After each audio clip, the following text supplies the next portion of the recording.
Hello, everyone. Welcome to Educational Norm. Today we have a special guest from the East Coast. This is Christina Gibson, or Kristine Gibson. Sorry, I almost said it wrong. Kristine is a former classroom teacher, nationally recognized educational consultant with Collins Writing Program.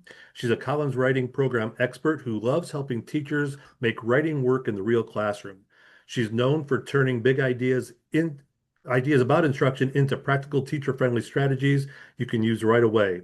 With nearly 20 years of experience, she has worked with educators across the country in classrooms, districts, and conferences. Kristine brings a mix of humor, clarity, and real-world perspective to every conversation about teaching and learning.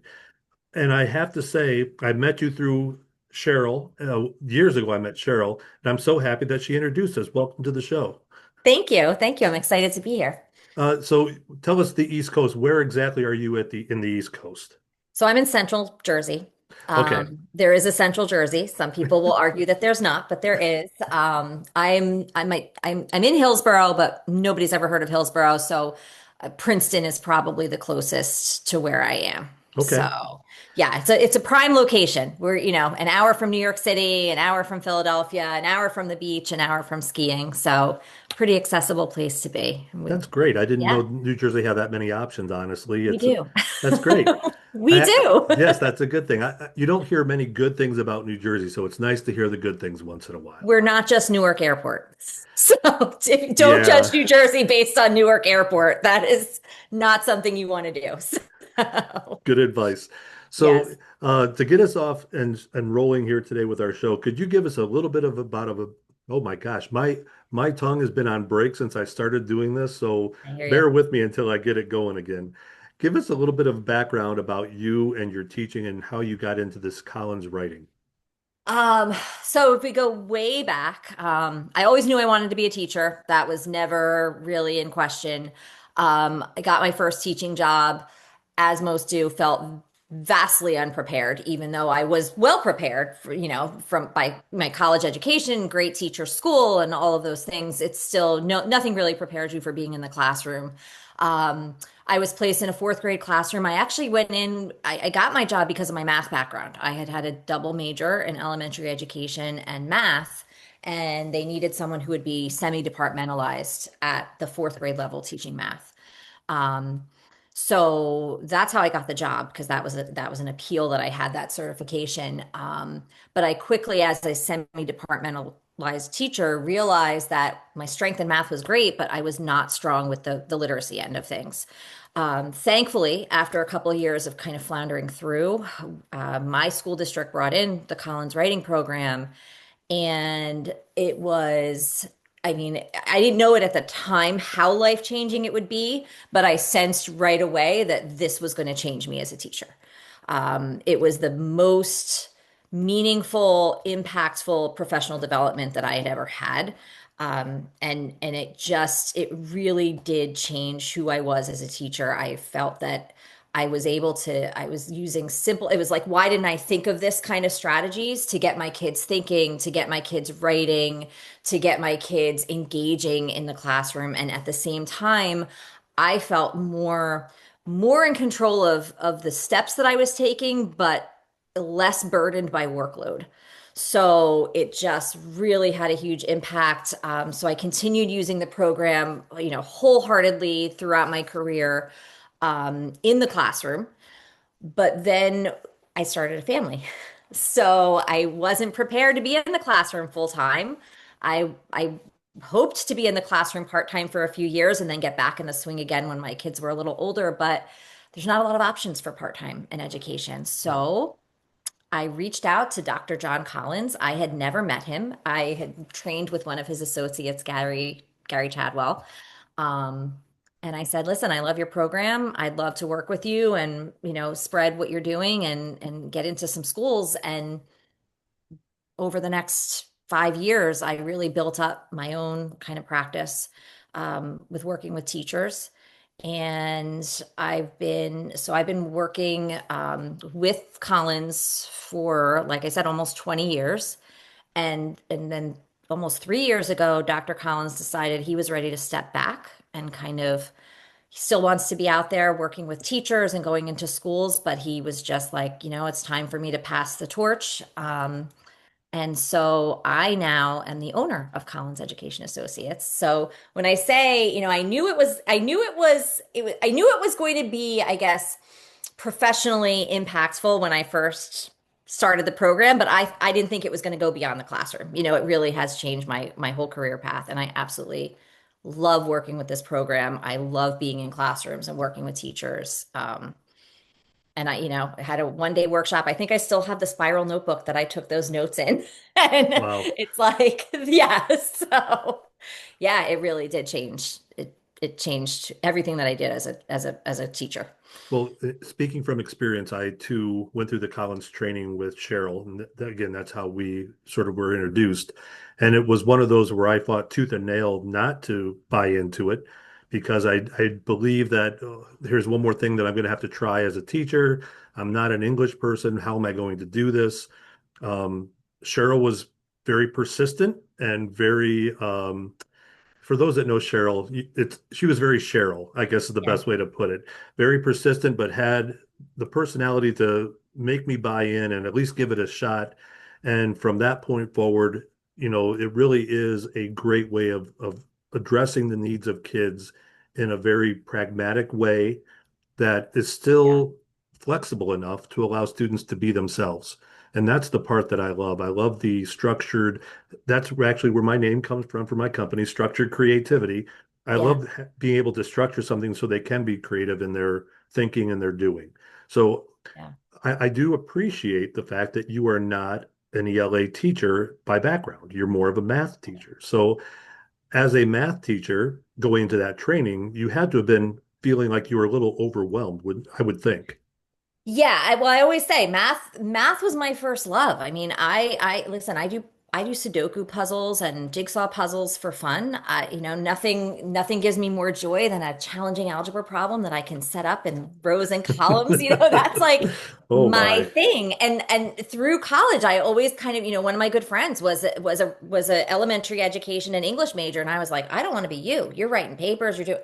So I did not have a high level of comfort. Right, you're right with writing as a person, and I think that's a lot of our teachers. We assume just because teachers are in the classroom that they're good at all the things, but there are teachers who fear math, as much as I feared writing.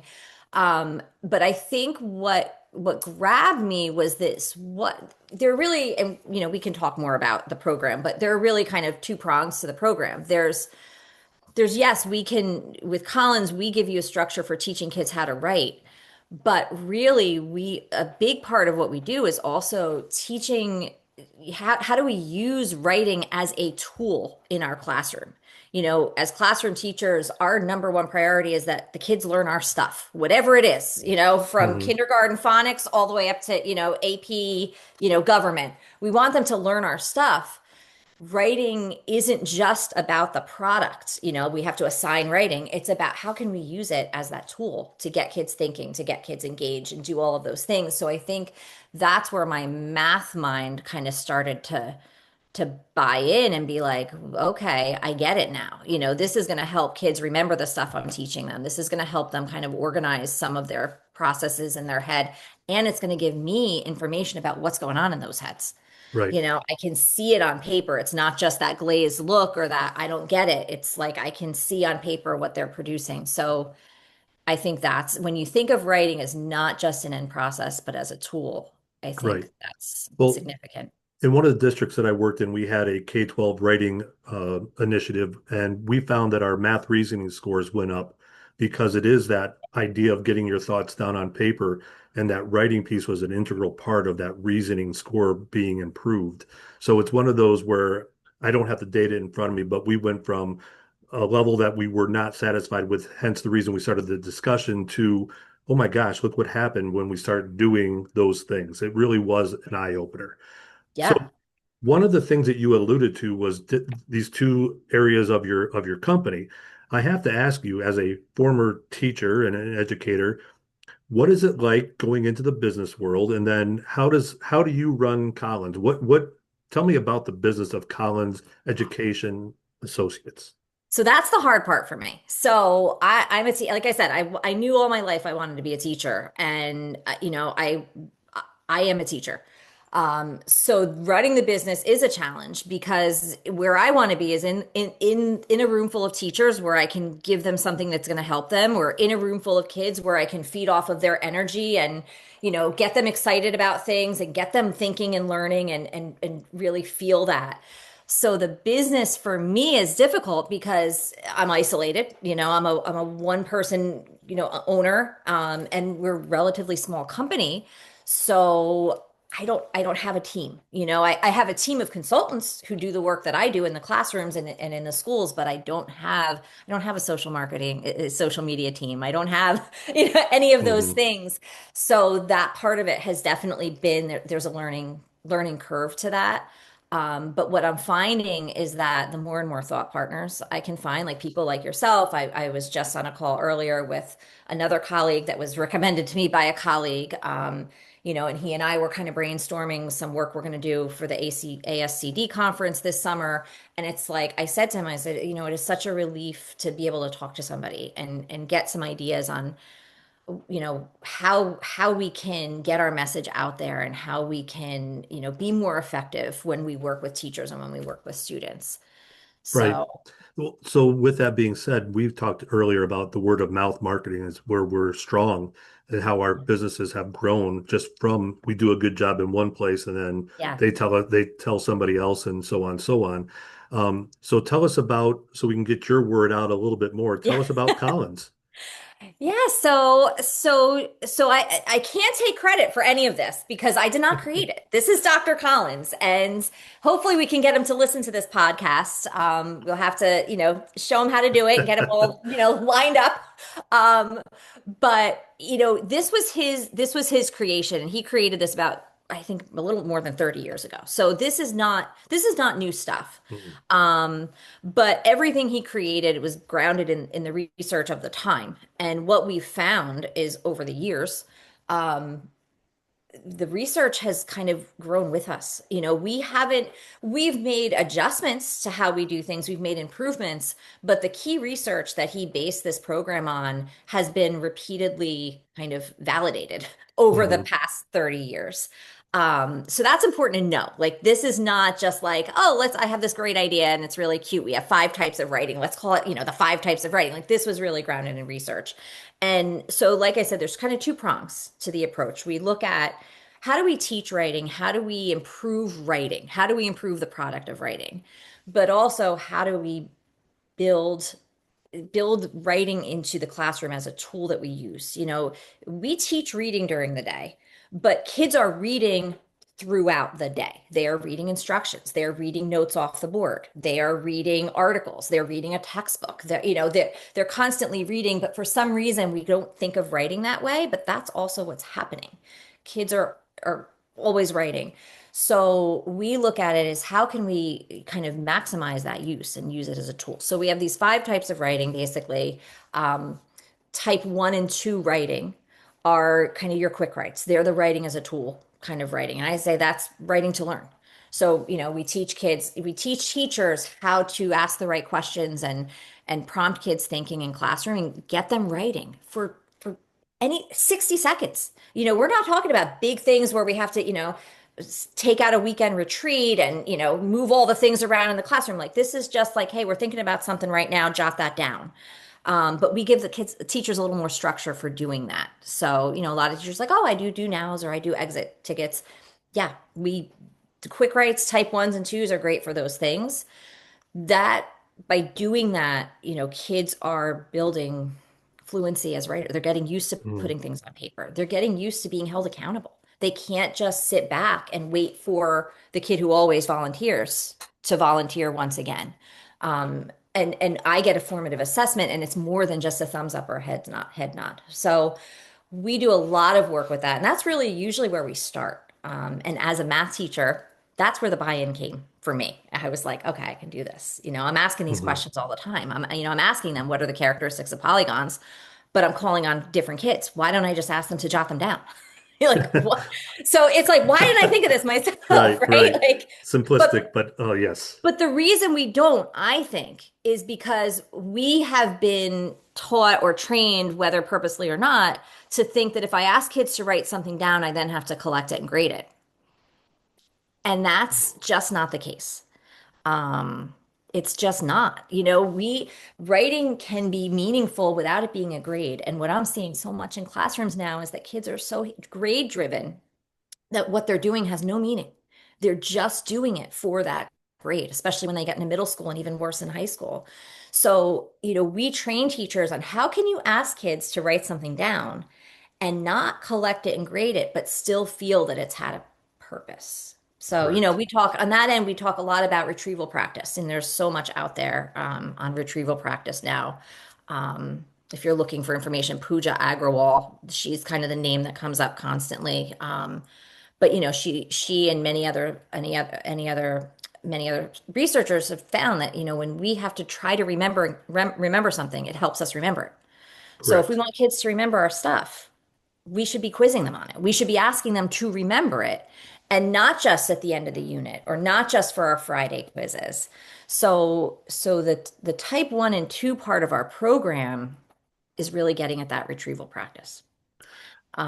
And I'll stop you right there Yeah, just for a second because that's where, as a social studies teacher at the time and a science teacher, I was able to incorporate that right away into my bell ringer process that I already had established, and right. where I used to make them do things that were not necessarily always related to what I needed, but it was I need to take attendance and collect things and do those. So, but then it Yeah, became much more purposeful once I learned about the type 1 and type 2 writing.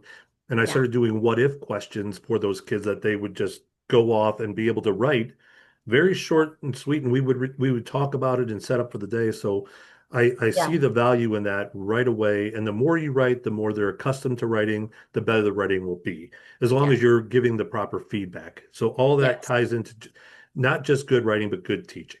Yeah. And I think there is still a hesitance, like, oh, are you sure I don't have to collect it? And part of this too is, we're giving, I mentioned type 1, type 2. We're also providing teachers with a common language to use so Correct. that as kids are moving from class to class, they're going to hear if they're asked for a type 2 in their period 1 science class, they may then be asked for a type 2 in their period 3 social studies class. We don't have to now launch into a huge explanation of what that means. Kids are ready, they know what it means. I've communicated that really clearly, and it doesn't I don't need to do a workshop with the kids either. I just go in a classroom, we do a type 2 and that's it. And I'm like, now you know what type 2 is. We just did one. That's what it Right. is. Right.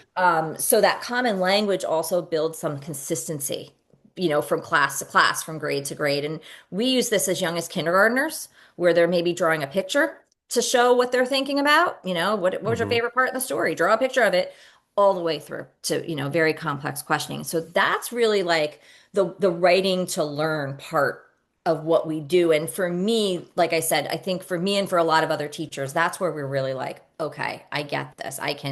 This makes sense and it's going to help kids remember my stuff. That's a good thing. Yes, it is. That's, So yeah. at And it's 5 minutes that you're not up at the front of the room repeating the review.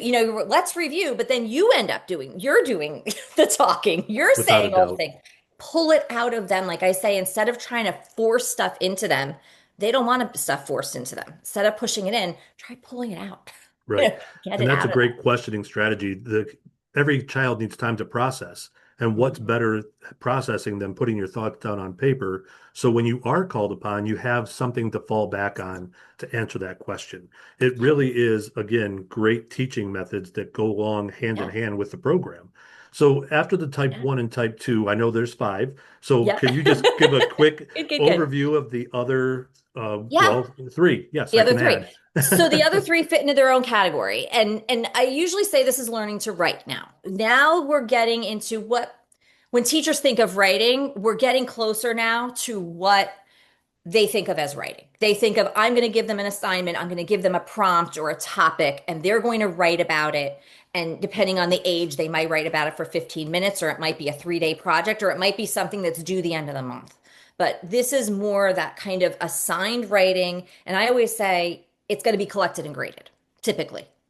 So that's type three, four, and five all fit that descriptor. Whereas those type ones and twos, they're kind of in the moment. They stay in the kids' notebooks and they're a tool. This is now learning to write. It's teaching the kids how to write well. But what we've done is we've said, we've looked at the research and there's numerous studies that show that kids do best when they're given a limited number of clear criteria in order to guide their writing. So what we've done and what Dr. Collins did is he created this idea that he calls FCAs or focus correction areas, right? These are the named criteria that we would give kids. So whenever we assign something that we're going to collect and grade, we are clearly saying up front, here's my assignment, and here are the three things that I'm going to be looking for when I grade this. And those three things really become the glue that holds the rest of the process together because maybe I need to do a mini lesson on some of those three things because I want a clear thesis or a clear claim. I need to show you how to do that first so that you can do it well. So maybe I design a mini lesson for that. I might ask for, two pieces of evidence from the text cited correctly using MLA format. Like I can really be specific with these criteria. And I think teachers are doing that to a point. I think they're either using rubrics or they're kind of giving kids a lengthy checklist of all the things they're looking for. But the difference again is the research says kids do better with a narrower focus. Hmm. We can't ask them to do all of the things all of the time. It's just not reasonable. And if we think of writing in real life, and I know English teachers are probably like, but don't say it, don't say everything's important. But when you think of writing in real life, very rarely do we have to do true multi-draft, editable edited to perfection work. And that's really what type 5 writing is. It's been through multiple drafts, it's been through multiple revisions, and it is nearly, if not perfect.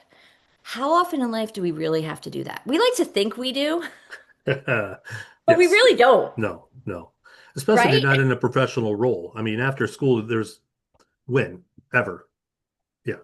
Right, really. So, So so that's where we say, back it off. Kids are going to do better. Give them a few things at a time. So that's really what type three writing is. We say three is kind of the magic number. Give them three things. These are the three things I'm looking for. If you're working with older students, attach points to those three things. Now you've got your grade, but you've now told them up front, here's what I'm looking for. If needed, you've shown them how to do it. They know up front because we also have them write those things on their own papers so mhm. that they track. The kids track it. It's Right, not just up on the right, board as a suggestion, not right, just like right, yelling it into the void. They're going to write it down. They're like, okay, I got to have three cited pieces of evidence. Even our little first graders will write down TS. What does that mean? Topic sentence. Like that's the kind of thing we're talking about. And then there's my feedback. right. So it's the teaching, it's the modeling, it's the focus, it's the feedback, it's all of those things. And that's really type 3 writing is kind of the heart and soul of that lower portion of our five types of writing. Hmm. Type 4 writing just adds a peer edit. We start to move Right, them further through the process. With type 3, we show them how to self edit and we have a process for that. And type 4 adds a peer edit. So it's moving them closer. But I always say, like, we don't have time to do more than one type 5 writing in a year. We really don't. right, It takes too right, long. We're sick of it by the end. We're just kind of like, it's seven kids still haven't handed it in. We look for things that are more manageable that we can right. get really focused on. Well, and because I sat in through some of the trainings, and I may have even said this myself, well, what about all the other things that are going wrong in that paper? Don't they count? Don't they matter? And I know the answer to that. And I know how we work around, and it's not a workaround. It is good teaching. It's being specific in your outcomes, being specific in how you're going to go about your grading process and your feedback cycle, and then assigning that grade or that standard that you have Yeah. completed to that point that's Yes. acceptable. So Yeah. when you But have that pushback from teachers yes. that say only three, I know there's at least 25. Right, right. Why are we ignoring the other 25? Go ahead and address that, even though I know the answer. Yeah, well, and listen, I always say let it go. Like it's hard to let go of, and a lot of that is just because this is how we were taught. Everything counted.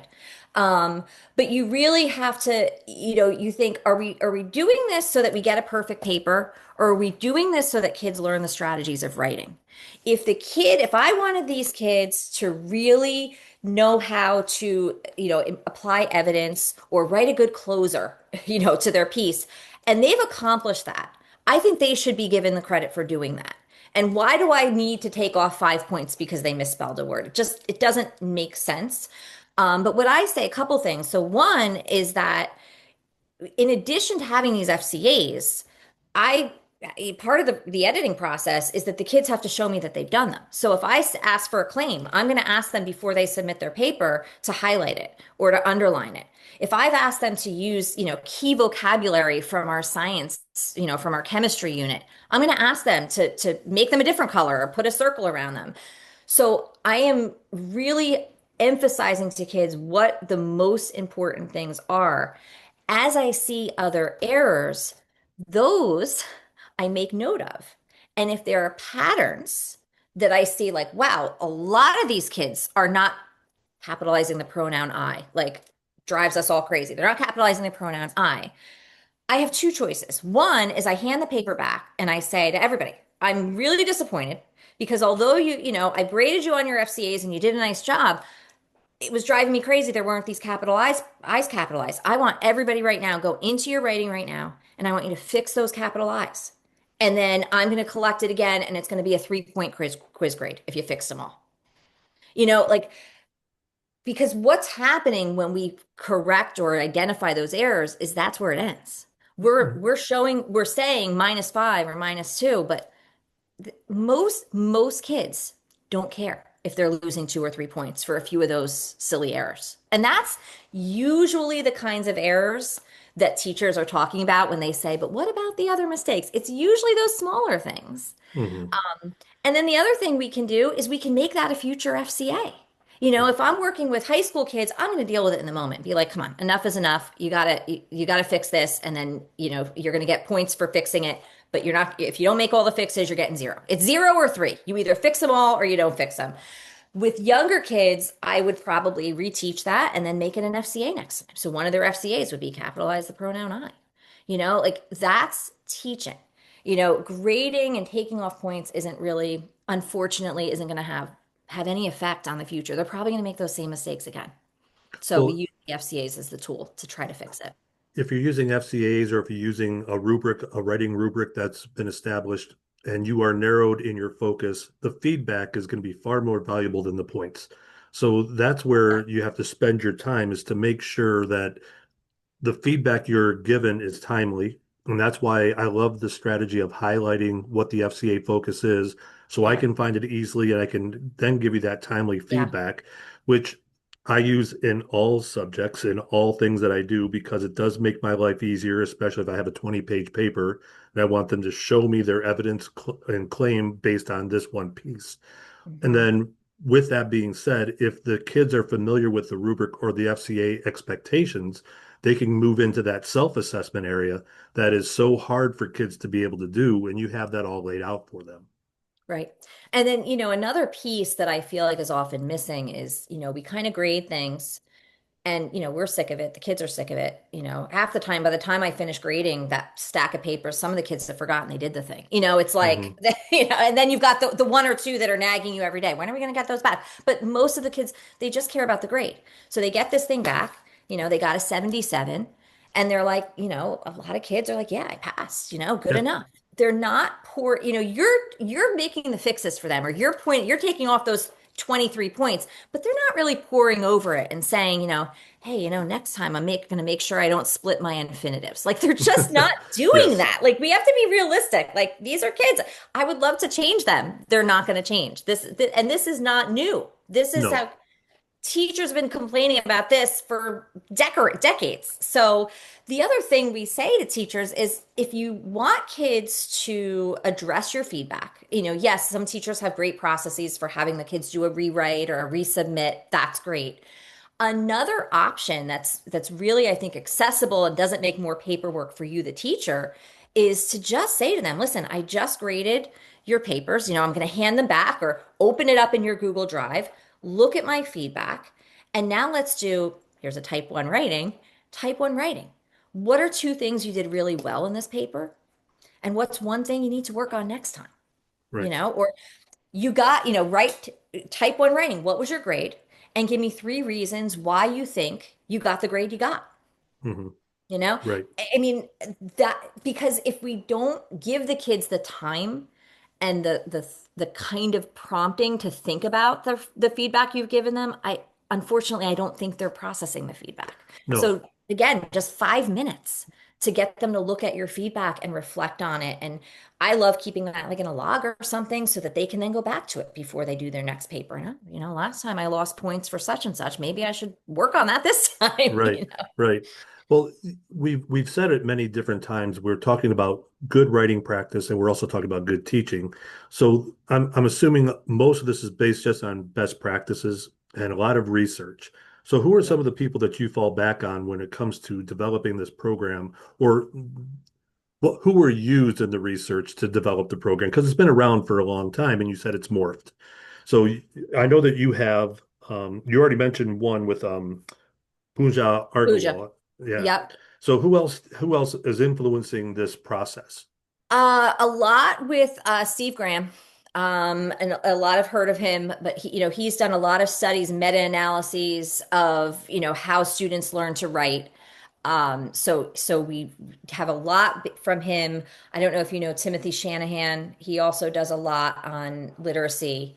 So we've kind of worked, looked at a lot of his work, and he too has multiple publications out that kind of explain the what the findings are and how kids learn how to write.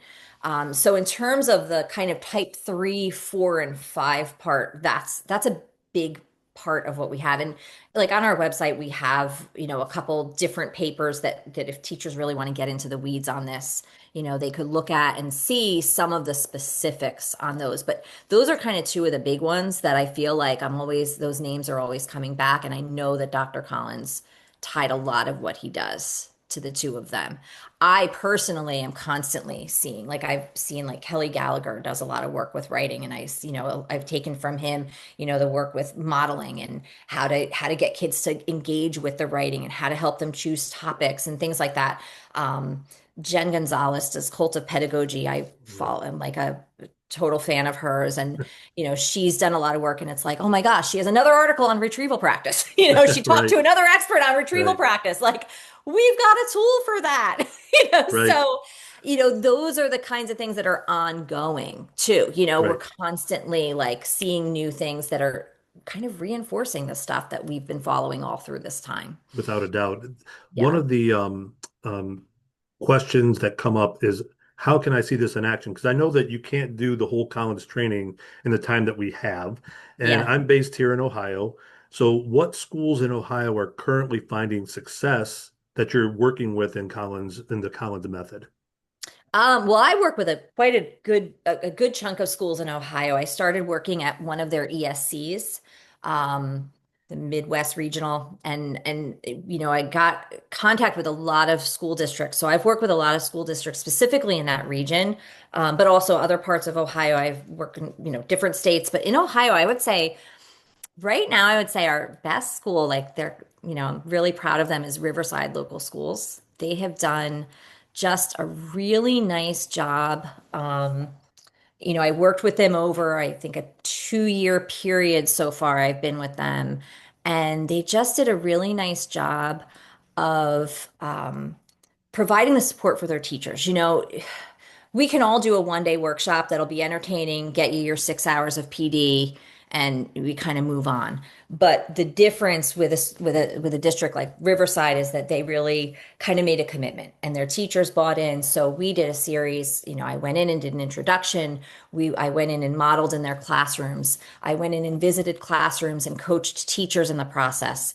We sat down together and developed FCAs that are related that are directly tied to the different genres of writing and the Ohio standards for those genres.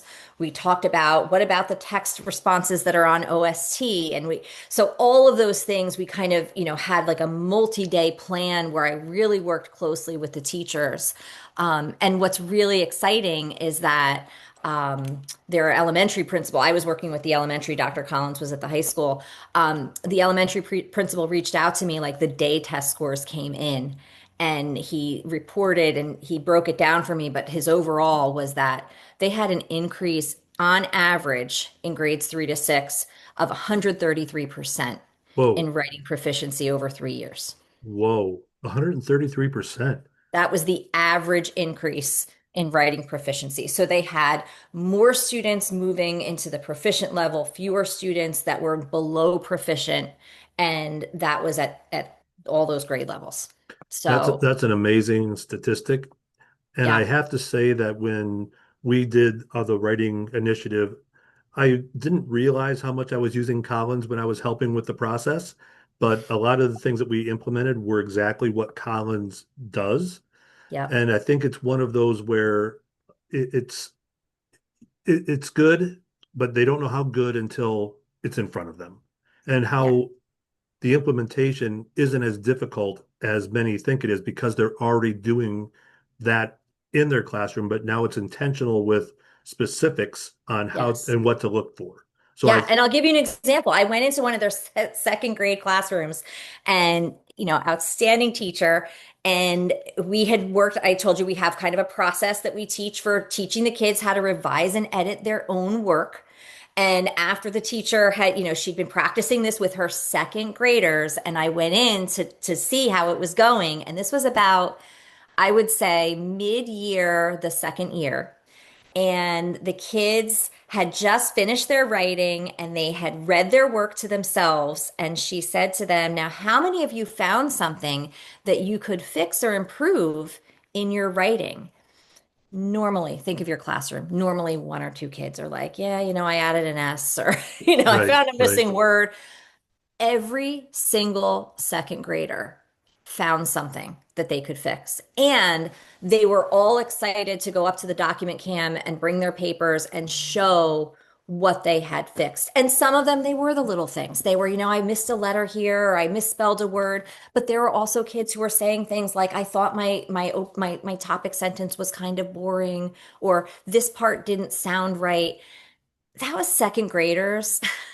I mean, imagine what we can be doing with our high school kids when we train them to do that, when we right, make that part of the process and don't just send them back to check it. Go right, back and check your work. right, Because she was using a process, it really, so that to me was like one of the most exciting moments for me, was to see these like little 7-year-olds like, right. you know, "Can I come up and show you how I made this better?" I mean, if that's not progress for them, I don't know what Well, is. and not only are they going to see progress in that year, but imagine now that group has those skills moving into the next class, and they're going to Exactly. take those skills, and that consistency of the program really does make it a K-12 initiative to move kids forward and make them the best communicators they can be. Yeah. So I love it. I love that piece Yeah. of it. And to have that kind of growth in a year is Yeah. absolutely amazing. And I'll tell you, my colleague Bill Atwood, he works in Brentwood, New York. Big different district, very different from Riverside. So, he's been working there, and he works with their math teacher. So that's what they were really looking at. They were looking about at strategies for improving their math scores on the New York assessment. And he's been there over a period of years. It's a big commitment. He's, done a lot of work with them, similar work to what I described in Riverside. But he shared with me that just in their first year, third grade scores shot up from 15% of kids being proficient in math to 52%. So that is a huge change. Fourth grade, I think, went from like 27% to 35% proficient, and then again went up to 43% the second year. So they're seeing it's not just about the writing scores. It's not just about, like I said, the product of writing, but that their math scores are going up because these kids are developing through writing the thinking that they need to think through math problems and retain the content that they're learning in their math classes. So that's just really exciting. It's very exciting. One of the big pushes that I'm hearing right now for professional development, it's writing, but also in the age of AI, how is this writing going to be impacted by AI? Um, I mean, I get calls, I would say at least twice a week asking that question. And this program, I think, lends itself to that. So, how do you see AI impacting what you are offering and what the kids are doing in the classrooms? And this is going to be an ongoing conversation, obviously, as AI continues to improve. I mean, what we've seen it, the improvement we've seen just in the past year in what AI can do. AI is going to be able to write your type 5 paper. Hmm. If you plug in some rudimentary information, AI is going to be able to write the paper for you Hmm. and make it perfect. I mean, that's we can agree with that. We can be upset about it. We can get heart palpitations about it, but that's the reality of probably where things are going. So that's where we really want to think now about the thinking part of writing, because we need to be able to know what needs to be placed in that paper. We need to be able to produce the content that's needed. And that's a piece of it is I think that, kids need to be good thinkers in order to use AI well. And it can be an amazing tool, but we need to know how to prompt it, what to tell it, what to ask it. Make sure you include this, make sure you include that. In a sense, we're giving the AI FCAs. We're telling them, here are the Right. things that I want you to include in this, whatever it is. The other piece I think that AI will not be able to do for us is remember information for us. So if Right. we, think about those type 2 retrieval kind of questions, we still need people who are informed in the world. Hmm. So if we still need kids, now maybe, some memorization of rote facts will be different, but we want kids to understand causes and effects. They might not, we can look up the date of a battle, but we want to be able to understand the effects of that war or that incident. And that's where using the type 2 writing, I think we need it even more Hmm. because I personally think our brains are getting lazier. I find myself resorting to AI and, I'm a writing person and I'm like, how am I doing this? Like I question myself every time. I feel like a little guilt, but I think our brains are getting lazier and we already, like you and I, Norm, we have developed brains. Hmm. What about these, Well, I may not. Just let's be what, honest. what about these 10-year-olds who they haven't fully developed their brains. They haven't formed the connections that are creating content memories for them. I think it's more important than ever that we get kids retrieving information so that they can remember it Hmm. and build their catalog of Right. information in their brain. And that's another thing. The question I get all the time, screens versus handwriting. That's a big one. Right.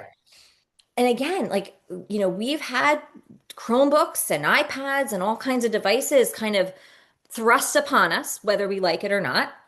I think a lot of us, I hate to mention COVID, but during the COVID years, kind of they went to peak use because we had no other choice. But what we're seeing more and more is the detrimental effects of these Hmm. kids sitting behind a screen all day long. Right. Without a doubt. And they're doing it enough on their own with their phones. Right.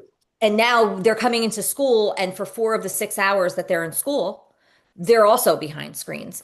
So, there is a lot to be said just thinking of it like ethically, like Hmm. maybe we need to get kids off screens and get them writing.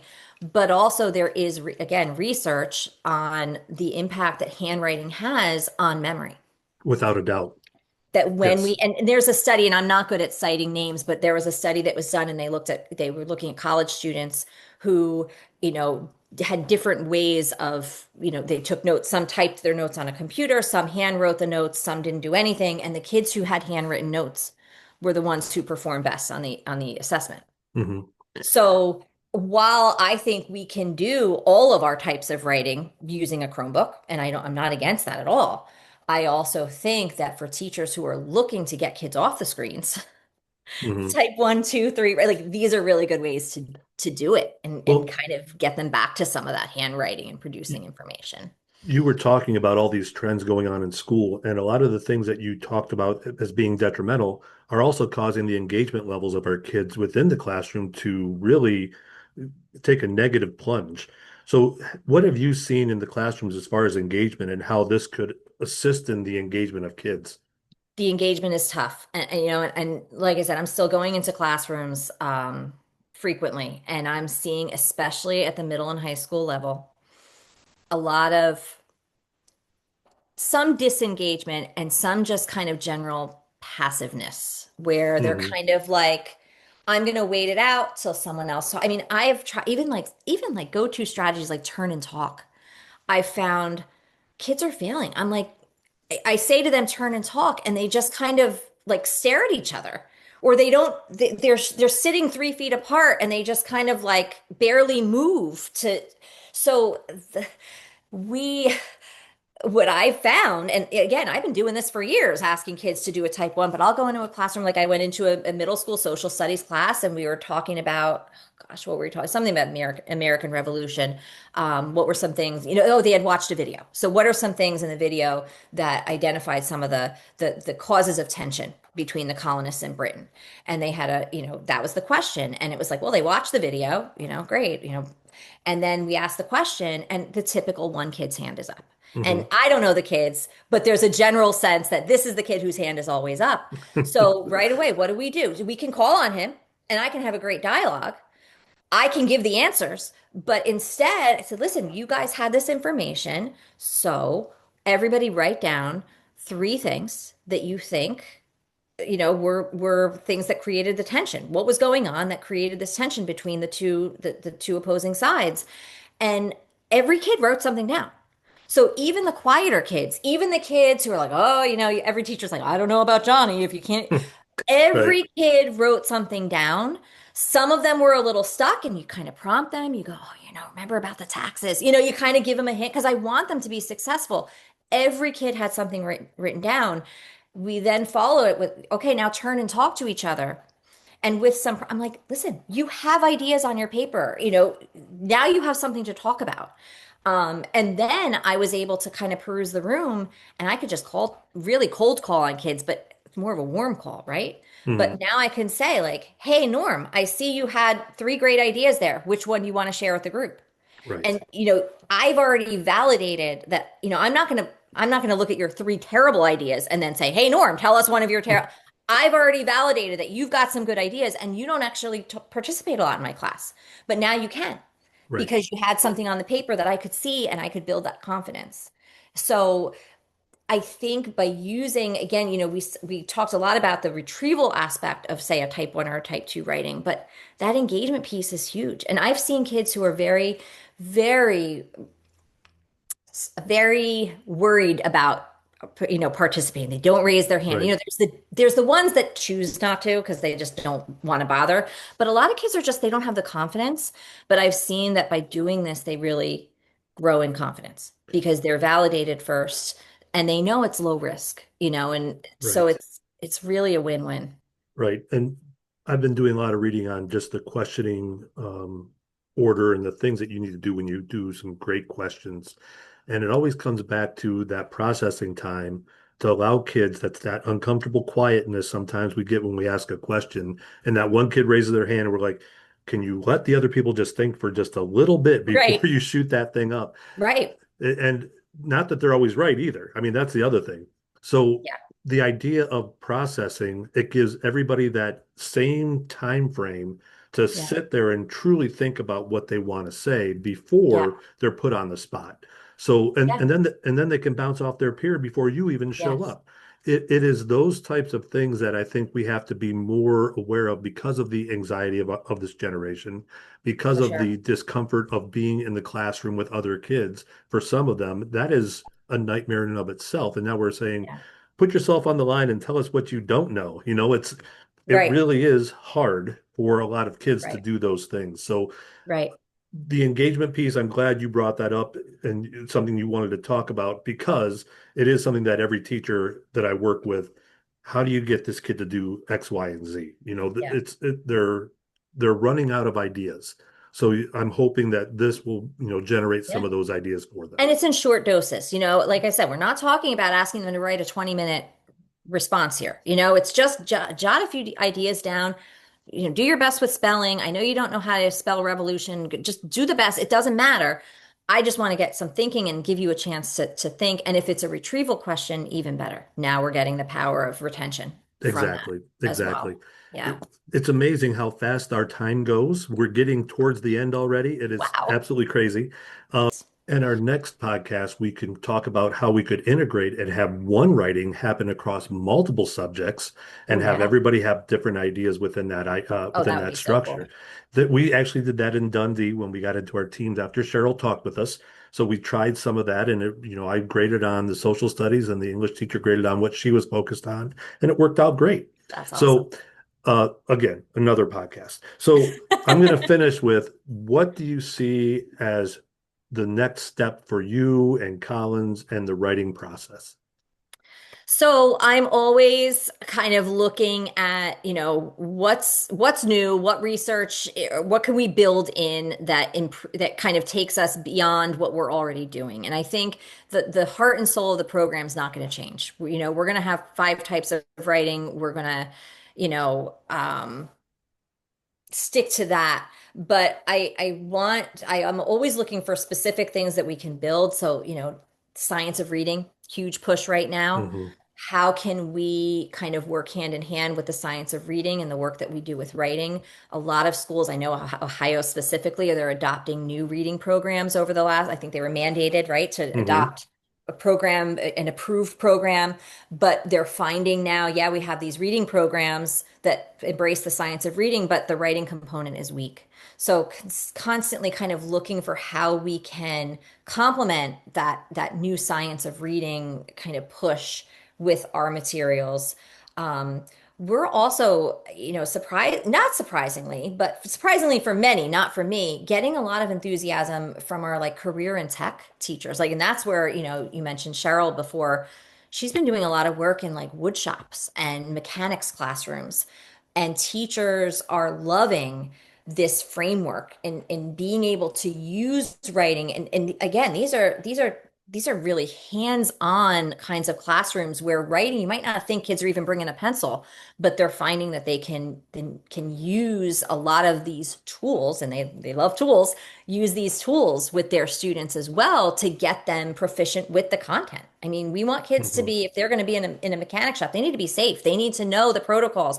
So this is really helping with that. So we're looking, I'm working with Cheryl now. We have some resources for CTE teachers, but we're trying to build a little bit more for that world. We're looking at expanding kind of we already offer kind of graduate courses on occasion, but looking at some kind of, how can we get, so much of the work I do is going into a whole school or a whole Hmm. building and working with teachers. And that decision making is beyond the realm of the classroom teacher. That's Right. coming from someone up above.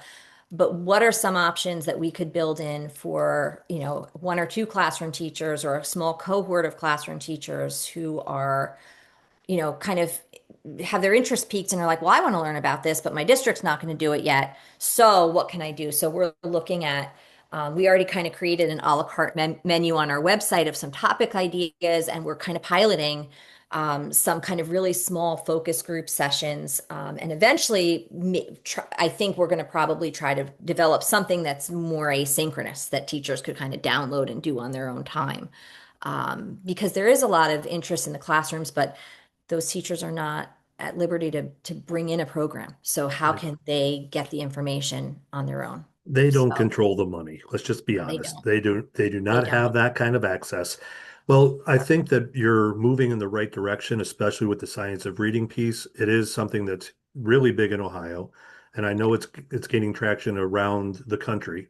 Yeah. Um, they even passed a bill recently in Ohio where colleges have to prepare people with the science of reading.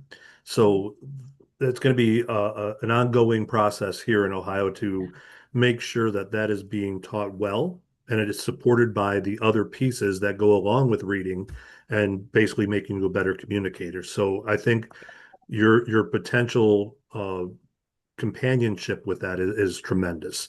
So we're out of time. It's amazing how Went so quick. fast. I know it goes so fast. I thank you for joining us. I really appreciate the overview of Collins, and I have put on the screen your website and also Awesome. your email. So if people want to reach out, they can. And I just, again, wish you the best, and I'm sure we'll be in Awesome. touch. And I'm looking forward to working on a few things with you. And as always, Thank for those you. that are watching, be kind, be professional, and find solutions. Thank you very much. Thank you, Norm. Thanks, everybody. All right, bye.